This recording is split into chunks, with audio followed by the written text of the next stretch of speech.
예, 빌레몬서 그 설교하는 중에 이렇게 빌레몬서의 구절을 인용한 적은 있는데, 그러고 보니까 이 빌레몬서를 가지고 설교하는 게 처음인 것 같은 생각이 들어요. 예, 본문 중심으로 믿음의 교제라는 제목으로 여러분에게 말씀드리겠습니다. 교회는 공동체입니다. 공동체예요. 물론 공동체라는 이름을 붙이는 경우가 많지요. 경제 공동체, 문화 공동체, 또 운명 공동체 등등 다양하게 공동체를 만들 수 있습니다. 그런데 그러면 교회 공동체는 어떤 공동체일까요? 교회는 믿음과 사랑의 공동체입니다. 믿음은 하나님을 믿는 믿음을 말하는 것이고, 사랑은 하나님의 사랑입니다. 그러니까 교회는 하나님을 믿는 사람들이 모여서 서로 사랑하면서 함께 살아가는 공동체다, 이렇게 말할 수 있습니다. 공동체로서의 교회 안에 일어나는 일들이 5가지가 있습니다. 아마 아실 거예요. 예배가 일어나고 교육하는 일, 또 전도, 봉사, 교제가 그것들인데요. 오늘은 교제에 대해서 말씀을 드리려고 하는 것입니다. 여러분, 교회 안에서 이루어지는 교제는 세상의 다른 어떤 모임에서 일어나는 교제와는 사뭇 다르죠. 교회 안에서 이루어지는 교제는 믿음의 교제입니다. 교회 안에는 성도들이 서로 믿음을 나누는 일이 항상 일어나야 합니다. 만일 어떤 교회 안에서 성도들이 믿음의 교제를 하지 않는다면 그 교회는 약해질 수밖에 없습니다.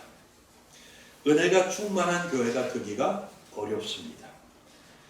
믿음의 교제를 하지 않는 성도 개개인의 신앙 성장은 매우 더딜 수 있고, 어쩌면 성장이 이루어지지 않을 수도 있습니다. 그러나 성도들이 항상 서로 믿음의 교제를 나누는 교회는 건강한 교회입니다.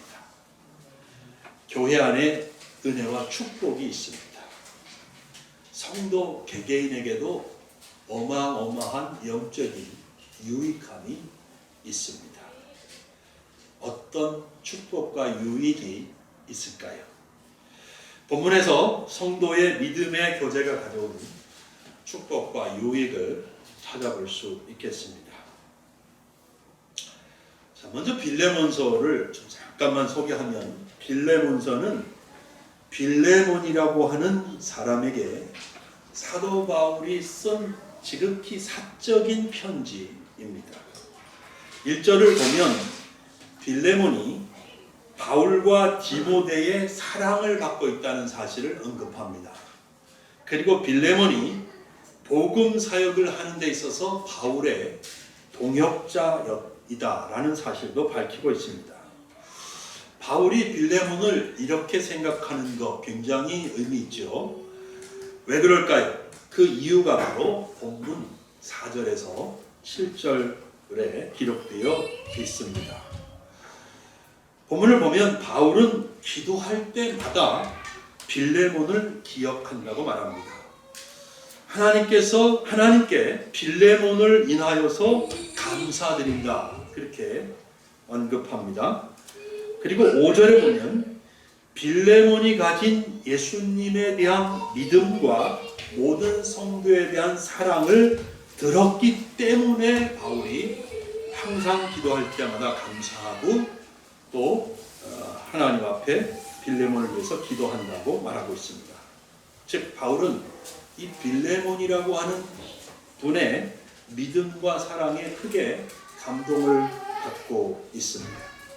그런데 여러분, 여기서 아주 중요한 것은 빌레몬의 믿음이 자기 혼자만의 믿음이 아니라는 것입니다.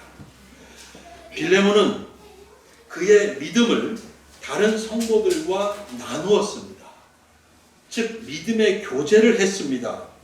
그리고 그의 믿음의 교제는 교회 안에 큰 축복과 유익이 되었던 것입니다.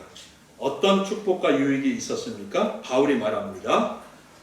본문에 보면 이로써 몇 절입니까? 5절, 6절. 이로써 내 믿음의 교제가 우리 가운데 있는 선을 알게 하고 그리스도께 이르도록 역사하느니라 그랬지요. 믿음의 교제가 가져오는 축복과 유익, 그것을 생각해 보기 전에 먼저 믿음의 교제가 무엇인지부터 잠깐 말씀을 드리겠습니다. 여러분, 믿음의 교제가 뭐예요?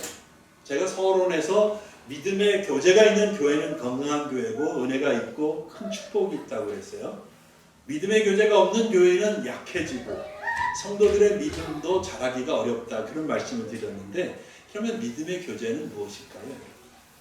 한마디로 성도들이 서로 하나님에 대한 믿음을 나누는 것입니다. 교회 안의 모든 성도들은 동일한 삼위일체 하나님을 믿고 있습니다. 아멘. 그렇죠? 성도 각 개인은 각자가 하나님을 만나는 경험을 합니다. 믿음으로 살다가 하나님의 은혜를 깨닫고 경험합니다. 그렇죠? 성경을 읽으면서 하나님을 아는 지식이 자라납니다. 예배를 드리다가 하나님의 임재를 경험하는 경우도 많습니다. 성도가 어려움을 겪다가 그 어려움을 믿음으로 뚫고 나가면서 그 믿음이 더 강해지고 견고해집니다. 날마다 하나님이 살아계신 것과 하나님이 내 삶에 일하고 계시는구나 라는 것을 알게 됩니다. 믿음의 교제는 성도들이 이렇게 각각 경험하고 깨닫는 은혜를 서로 나누는 것입니다. 간증하고 같이 믿음으로 기도하고 또 하나님께 감사와 찬양을 올려드리는 것입니다. 이렇게 하는 것이 교회 안에서 이루어지는 믿음의 교제다라고 말씀드릴 수 있습니다. 자, 이제 다시 돌아옵니다. 믿음의 교제는 교회와 성도 개개인에게 축복이 되고 은혜가 된다고 말씀을 드렸습니다. 어떤 축복과 은혜일까요? 첫째, 믿음의 교제는 믿음 안에 있는 모든 좋은 것을 알게 합니다. 믿음의 교제는 믿음 안에 있는 모든 선한 것, 복된 것을 알게 합니다. 성경에 우리 가운데 있는 선을 알게 하고 라고 되어 있죠. 본문에 우리 가운데라는 말은 믿는 자들 가운데 이렇게 이해하면 될 거예요. 그죠? 그 다음에 혹은 교회 안에 이런 의미로 생각하면 크게 틀리지 않습니다. 맞습니다. 그리고 선은 좋은 것입니다. 유익한 것입니다. 유진 피터슨 목사님이라고 하는 분은 메시지 성경이라는 것을 개인적으로 성경을 번역했는데 거기에서 모든 복이라고 표현을 했습니다. 성도가 받는 교회 안에서 누리는 모든 복이라고 표현을 했습니다. 그러니까 선한 것은 믿음 안에 있는 신령한 복이죠. 그러니까 믿음의 교제는 하나님을 믿는 믿음이 가져다주는 모든 좋은 것들, 유익한 것들, 선한 것들, 신령한 복이라고 할 수 있습니다. 알게 한다는 말씀을 영어 성경을 참조해 보면 되게 은혜가 됩니다. NIV라고 하는 영어 성경에는 이렇게 되어 있어요. 모든 좋은 것들에 대한 깊은 이해를 하는데 효과적이다. 다시 말씀드릴게요. 모든 좋은 것들에 대한 깊은 이해를 하는데 효과적이다. 무엇이? 믿음의 교제가. ESV라고 하는 영어 성경에는 모든 좋은 것들에 대한 완전한 지식을 갖기 위해서 효과적이다. 이렇게 표현했습니다. 그러니까 정리를 해보면 성도들의 믿음의 교제는 하나님을 믿는 믿음이 가져오는 모든 좋은 것들, 유익한 것들, 영적인 복을 깊이 있게 이해하게 하고 알게 하는데 효과적이다라는 말씀입니다. 그러니까 교회 안에서 믿음의 교제를 나누는 것은 어마무시하게 중요한 일이죠. 꼭 해야 되는 일이 아닐 수 없습니다. 그래서 교회는 여러분 자꾸 모여야 합니다. 코로나19 안에서 우리가 모임에 크게 제약을 받고 있어서 참 안타까운 일인데, 교회는 자주 모여야 합니다. 둘이 모여도 되고 셋이 모여도 되고 다 모여도 되고 하여간에 공식적으로도 모여도 되고 사적으로 모여도 되고, 교회는 자꾸 모여야 합니다. 모여서 믿음의 교제를 나눠야 합니다. 성경도 성도들이 자꾸 모이라고 권면합니다. 히브리서 10장 24절 25절입니다. 서로 돌아보아 사랑과 선행을 격려하며 모이기를 패하는 어떤 사람들의 습관과 같이 하지 말고 오직 권하여 그날이 가까움을 볼수록 더욱 그리하자. 그날이 가까움을 볼수록 더욱 그리하자. 무슨 말이에요? 주님의 오실 날이 가까워질수록 더욱 모이기에 힘쓰자. 그런 말씀 아니겠습니까? 마지막 때를 사는 성도들은 자꾸 모여서 서로 돌아보고 사랑과 선행을 격려하라고 말씀합니다. 모여서 믿음의 교제를 하라는 말씀이죠. 서로 어려움을 말하고 또 서로 격려해주고 또 믿음의 말을 해주고 자기가 받은 은혜로운 성경 구절을 이렇게 가르쳐주고 같이 기도하고 하는 등등의 믿음의 교제를 하라고 하는 말씀인 것이죠. 코로나19 이전에 설교 준비를 하면서 코로나19 이전에 우리가 주일날 점심을 같이 먹고 너무 좋았잖아요. 오후 예배 시간이 되면 함께 저 뒤에 모여서 찬양을 같이 하고 또 삶도 나누고 말씀도 나누고 기도 제목 같이 나누고 함께 합심해서 기도하고 그러던 시절이 너무 그립더라고요. 참 언제나 그 시절이 다시 돌아오고 빨리 돌아왔으면 좋겠다 그런 생각이 너무 간절해서 설교 준비하다가 멈추고 기도를 했습니다. 참 안타까운 일이에요. 자꾸 모여야 되는데 교회마다 우리 교회뿐 아니라 모든 교회가 예배가 회복되고 성도들의 믿음의 교제가 회복될 수 있기를 간절히 바라고 기도합니다. 여러분도 같이 그런 시절이 빨리 어서속히 돌아올 수 있도록 기도하실 수 있기를 주님의 이름으로 부탁을 드리겠습니다. 자, 믿음의 교제가 주는 은혜와 축복 두 번째는 성도가 예수 그리스도에게 이르게 합니다. 성도가 예수 그리스도에게 이르게 합니다. 무슨 말인지 설명을 드리죠. 믿음의 교제는 교회가 성도 개개인이 결국 예수 그리스도를 만나게 한다는 거예요. 연약한 믿음을 가진 사람은 믿음의 교제를 통해서 예수님에 대한 믿음을 더욱 굳건하게 할 수 있습니다. 이미 강한 믿음을 가진 사람들도 믿음의 교제를 통해서 예수님에 대해서 더욱 성숙한 이해를 할 수 있게 되고 더 깊은 헌신으로 이끌어갈 수가 있습니다. 결국 교회 안의 믿음의 교제는 서로에게 예수님을 믿는 믿음을 굳건하게 도와주고 성도 한 사람 한 사람이 예수님에 대한 더 온전한 헌신으로 헌신할 수 있도록 도와준다는 사실입니다. 여러분, 믿음의 교제는 예수님을 위한 것입니다.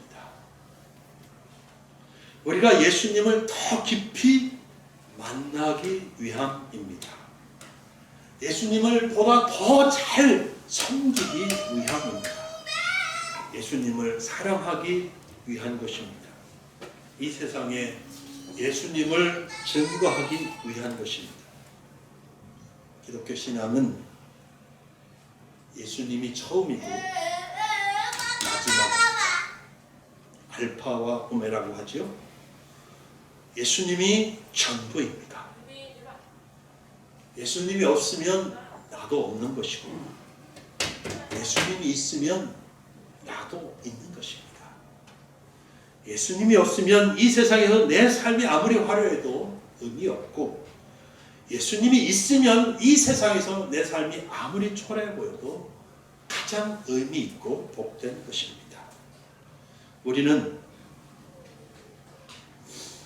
내 영광이 아니고 예수님의 영광을 나타내는 삶을 삽니다. 내 뜻을 위한 것이 아니라 예수님의 뜻을 위하여서 살아갑니다. 기독교 신앙의 중심은 내 자신이 아닙니다. 기독교 신앙의 목적은 내 자신이 아닙니다. 기독교 신앙은 내가 잘 되는 것에 중심이 있지 않습니다. 기독교 신앙은 내가 성공하는 것, 내가 유명해지는 것, 내가 내 야망을 실현하는 데에 중심적인 목적이 있지 않습니다. 우리는 예수님 없이는 기뻐할 수 없고 결코 행복할 수 없습니다. 우리의 삶은 여러분, 예수님 안에 있을 때 가장 아름답습니다. 예수님 안에서 가장 의미 있습니다. 우리의 삶은 예수님 안에서 가장 영광스럽습니다. 예수님 안에서 가장 평안합니다. 여러분, 기독교 신앙은 예수님을 섬기는 것입니다. 예수님을 높여드리는 것입니다. 예수님을 영화롭게 하는 것입니다.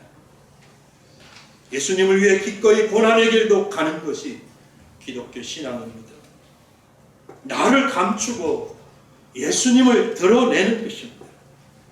기독교 신앙의 이 진리를 세례 요한이 한마디로 말했습니다. 요한복음 3장 30절이죠. 그는 흥하여야 하겠고 나는 쇠하여야 하리라. 예수님이 흥한다면 나는 쇠하여도 좋다는 고백이 기독교 신앙의 고백이죠.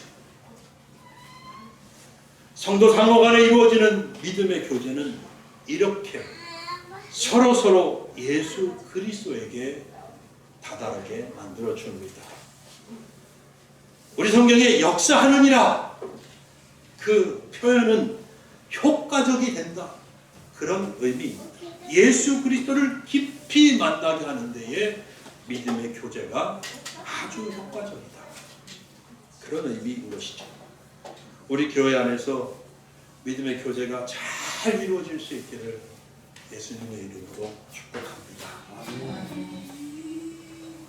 코로나19지만 그래서 잘 만나지는 못하지만 서로 문자 보내주고 또 전화도 할 수 있으면 하고, 우리 교회 카톡 안에서 활발하게 교제가 이루어졌으면 좋겠습니다.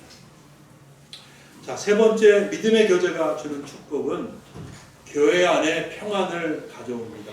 교회 안에 평안을 가져옵니다. 7절 읽겠습니다. 7절 같이 읽겠습니다. 시작.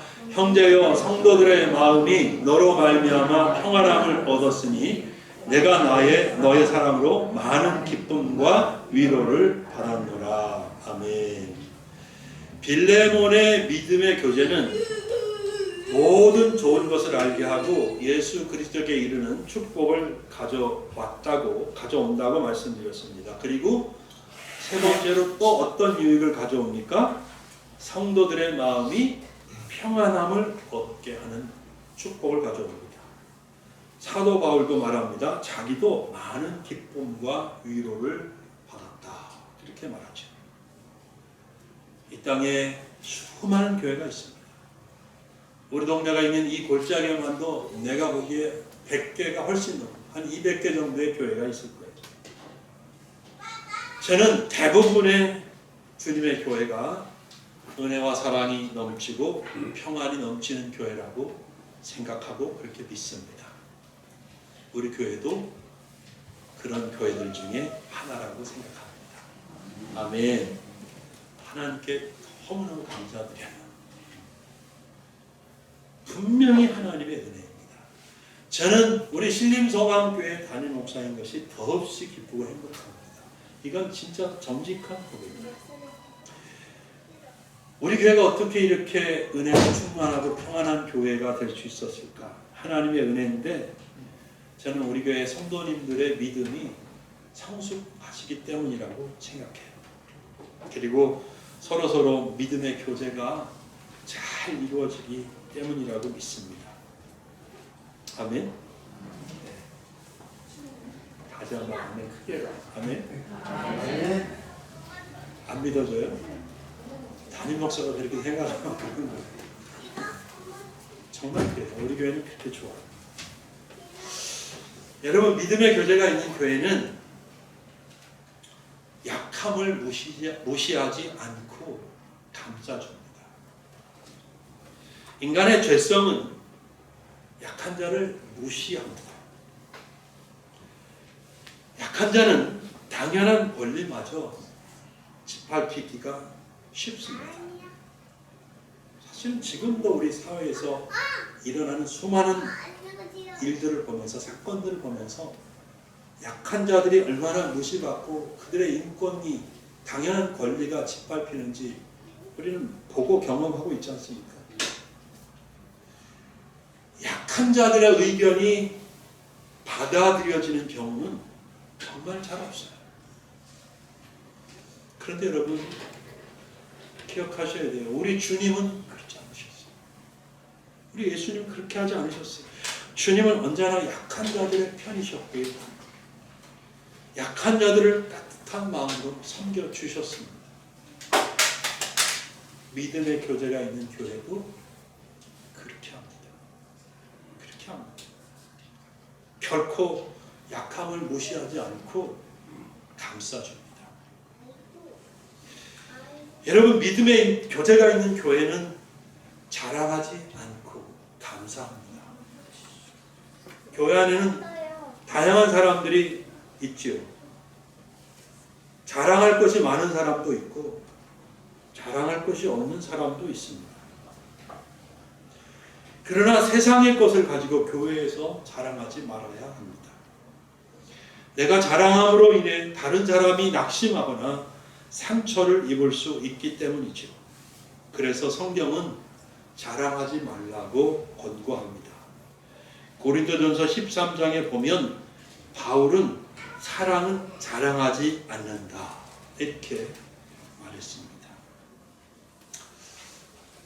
제가 3남매가 있어요. 제가 큰 형이고요. 밑에 남동생 하나가 있고 그 다음에 5살의 여동생이 있는데 작년 9월 달에 제 환갑을 기점으로 해서 그 단체 카톡방을 만들었어요. 그래야 뭐 6명이죠. 그죠? 부부들, 형제 부부들이 6명이 단체방을 하는데 그걸 만들고 우리 동생이 제일 먼저 무슨 말 했는지 알아요? 여기다가 자랑질하지 말게. 형제들끼리라도 자랑질하면 상처받는 사람들이 있다는 거죠. 낙심할 수 있는 경우가 발생할 수 있다는 거예요. 그러니까 이 카톡방에다가 자랑질하지 말자. 그게 우리 동생이 한 말이에요. 되게 일리 있는 말이에요. 성경적인 거예요. 성경적인 제안이에요. 고린도후서 10장 17절에 보면 자랑하는 자는 주 안에서 자랑할지니라 라고 했습니다. 때문에 믿음의 교제가 있는 교회는 자랑하지 않고 은혜를 받았다면, 주신 은혜가 있다면 하나님께 감사드리는 것입니다. 여러분, 믿음의 교제가 있는 교회는 질투하지 않고 기뻐하고 축복해 줍니다. 힘 있는 사람이, 가진 사람이 자랑한다고 한다면 약한 쪽, 가지지 못한 쪽에서는 질투할 수 있어요. 질투하기가 쉬워요. 근데 믿음의 교제가 잘 일어나는 그런 교회 안에서는 질투하지 않고 기꺼이 기뻐하고 축하해 준다는 것입니다. 사실 사람은 자기보다 잘난 사람, 자기보다 많이 가진 사람을 질투하기가 쉽습니다. 교회 안에서 이런 질투가 일어나면 교회 분위기가 냉랭해집니다. 그래서 교회 안에서 질투하는 것은 성령을 근심하게 하는 일입니다. 믿음의 교제가 일어나면 질투는 사라집니다. 도리어 서로 기뻐하고 축하해 줄 수 있습니다. 여러분, 또한 믿음의 교제가 있는 교회는 미워하지 않고 용서하고 사랑합니다. 사람이 서로 부딪히며 살다 보면 이런저런 일이 생길 수 있고, 그러다 보면 섭섭한 일도 있고 원망스럽기도 할 때가 있습니다. 피와 살을 나눈 형제지간에도 그럴 수 있습니다. 그런데 교회 안에서 미움은 영적인 독약과 같습니다. 미움은 모든 하나님의 은혜를 망쳐버립니다.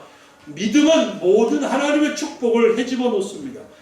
성도들 사이에 미움이 생기면 성령도 탄식하십니다. 예수님은 우리에게 서로 사랑하라고 하는 새 계명을 주시지 않았습니까? 그러므로 교회 안에는 미움이 사라져야 합니다. 믿음의 교제가 이런 일에 아주 효과적이다, 이 말이에요. 믿음의 교제가 이루어지면 교회 안에서 모든 미움은 사라지고 서로서로 긍휼히 여기고 서로서로 용서해주고 사랑하는 일들이 활발하게 일어날 수 있습니다. 여러분, 믿음의 교제가 있는 교회는 그래서 오직 예수 그리스도만을 높이고 자랑하는 교회가 됩니다. 한 마음 한 뜻으로 예수님의 뜻을 이루기 위해서 앞으로 나아갑니다. 그러므로 우리 교회 안에 성도 상호 간의 믿음의 교제가 풍성해질 수 있기를 예수님의 이름으로 축복합니다. 말씀을 맺겠습니다. 여러분, 안타깝지만 말씀드린 대로 대부분의 교회가 은혜가 있고 평안하고 축복이 넘치는 교회이겠지요. 그런데 사실 분쟁에 휩싸이는 교회, 서로 반목하고 대립하는 교회가 있는 것도 사실입니다. 교회가 그렇게 되면 세상의 어떤 친목단체만도 못하게 되어 예수님이 정말 애통해 하실 일이고 성령님께서 탄식하실 일입니다. 여러분, 교회가 은혜를 받고 축복을 받고 모두가 예수님을 만나고 건강한 교회가 되고, 그런 일을 위해서 믿음의 교제가, 성도들 사이의 믿음의 교제가 가장 효과적입니다. 믿음의 교제가 이루어지면 교회 안에는 하나님의 은혜와 축복이 부어집니다. 아멘. 성도들이 예수 그리스도를 깊이 알아가게 되고 그 안에서 모든 유익한 것들, 좋은 것들, 신령한 복들을 누리게 됩니다. 교회 안에 평안과 기쁨이 찾아옵니다. 우리 교회의 믿음의 교제가 잘 이루어질 수 있기를 간절히 바랍니다. 코로나19 때문에 자주 모이지 못하지만 아까도 말씀드린 것처럼 전화도 자주 하시고 문자도 서로 보내주시고 또 우리 교회 카톡방을 통해서 좋은 소식을 나누고 감사를 나누고 기도 제목도 나누고 여러분이 깨닫는 말씀도 나누면서 서로 사랑과 선행을 격려할 수 있기를 바랍니다. 그것이 바로 믿음의 교제입니다. 그리고 큰 축복과 이익이 있습니다. 우리 교회가 믿음의 교제를 통해서 그런 주님의 은혜와 축복을 누릴 수 있게 되기를 예수님의 이름으로 축복합니다. 같이 기도하겠습니다.